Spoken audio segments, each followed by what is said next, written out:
Good morning, universe. I hope you're doing well. Hello to everyone. Wow. Busy yesterday. Did a lot of paperwork, organization, stuff like that for the business. Today is a loading day, and we have to make a special trip out to change out a machine. Today and yesterday and today are going to be pretty involved business days. I think by the end of the evening, though, I'm going to be pretty free. Most of my tomorrow's going to be free because Roy and the crew will be out tomorrow. Roy and Billy.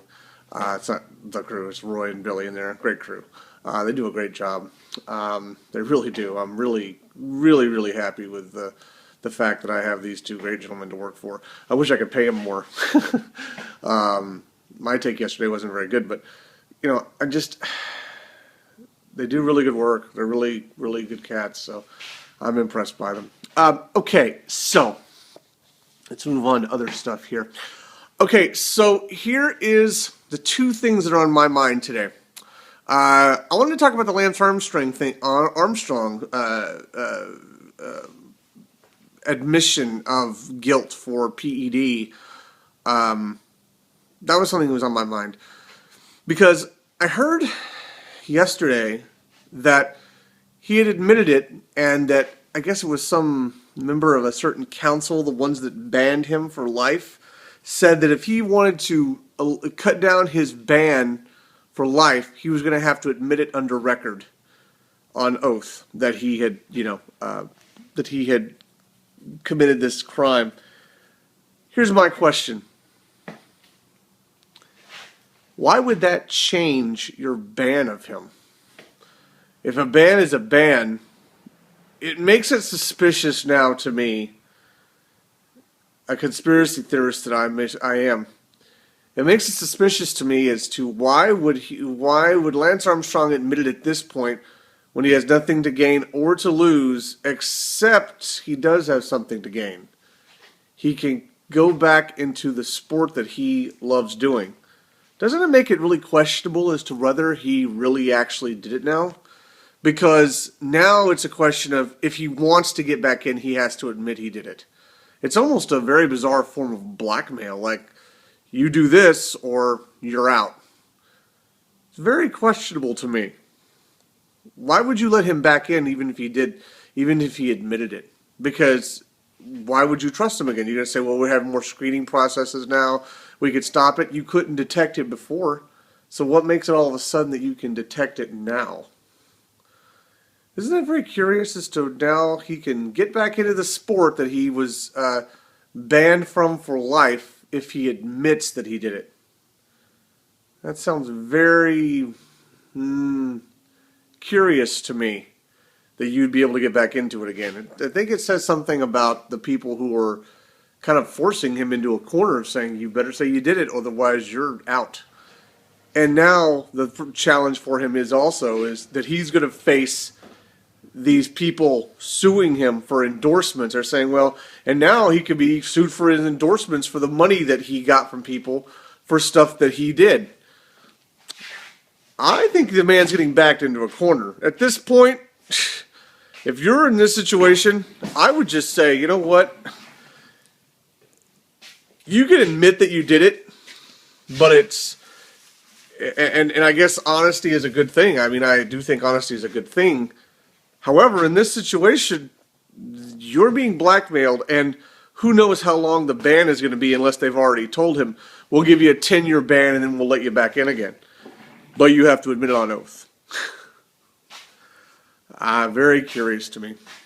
The other thing I wanted to make you go, the other thing I wanted to talk about that I thought was really interesting was, there's a big thing going on right now about banning assault weapons and violence in film. And I have a question. What company was it? It was a group that said there was like 185 deaths in movies over the course of the last, year. There was 185 deaths in films. That's ridiculously low. What are you talking about? You're going to blame violence in the world when there's thousands of people being massacred all over the world on 185 deaths in movies? 185 deaths in movies, and you're going to blame it on the movies. Come on, let's be realistic, and let's just say what this is. More governmental control of society. Police stating. That's what that is. Because 185 deaths in movies does not justify, okay, violence in movies. Okay, so what does that mean? Does that mean that stalking has contributed to romantic comedies where people are, saying, I'm not going to give up on you, I love you? Or dramas where they do that? Is that saying stalking is a result of television and film? Come on. Let's admit what this is, politicians. This is governmental police state type control. This has got nothing to do with weapons and films. The psychology, all you have to do is increase the psychological evaluations, strengthen, narrow them down, the psychological evaluations of people who are allowed to buy these weapons. To say we're going to take it away from everybody because of people who have mental instability is totally off the wall.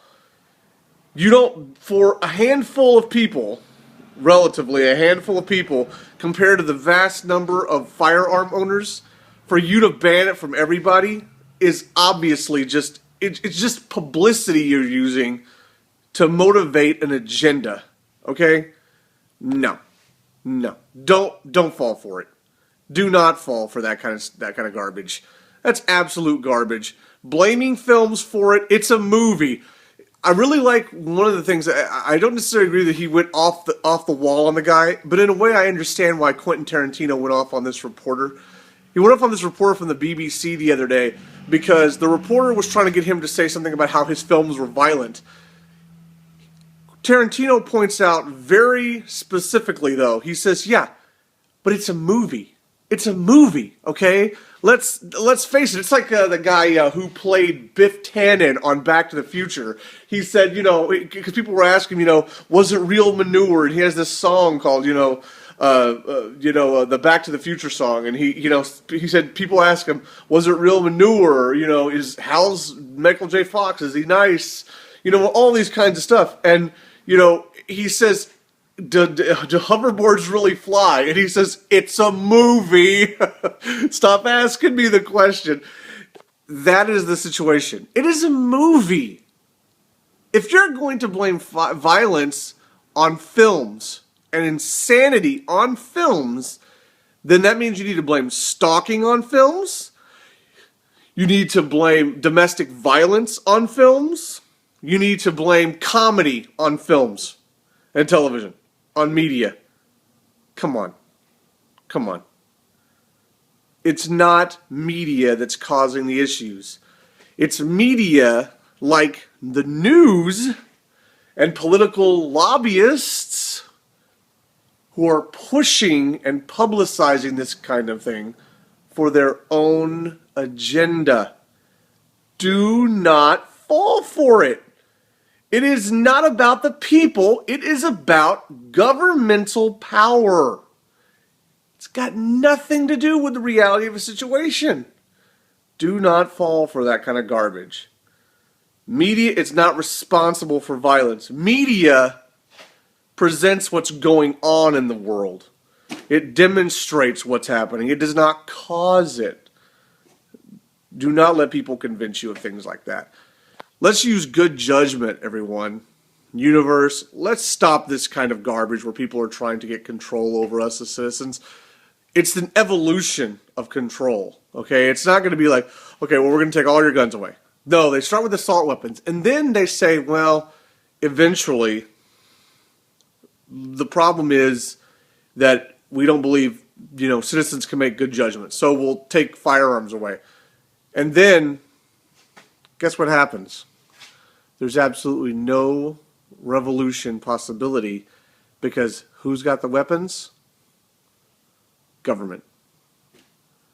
Trained people who work under the control of the government, who have been desensitized and manipulated by a system. No.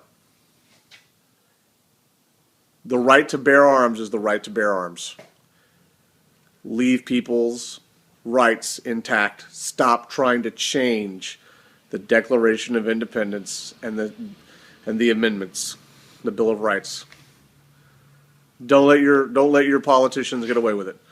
They work for you. You don't work for them. And stop blaming everyone because of an insane kid who got a gun from his mother. Okay? And a guy who shot up a movie theater. It's horrible. It's evil. It's very, very bad. Psychologically, there was obviously something wrong with these people. Put more security methods in place. Don't eliminate people's rights to bear arms. Because the people who are responsible, which is about 95% of the people, you don't punish them for 5% of the people who act up. That's like saying, well, 5% of the population is rich and it's their fault. So let's hold it against everybody. That's what's going on right now. Look at that. Look, the rich want to make more and punish the lower class and make them pay more taxes so they can make a higher end. It's the same thing. It's in a different kind of situation, reverse order, but it's the same thing. Punish the mass for the few. Do not let politicians get away with it. That is my opinion, and I'm sharing it with you, universe. Positive energy. Let's maintain our freedoms. This is our world. Go out and enjoy it. See you tomorrow. Have a great day.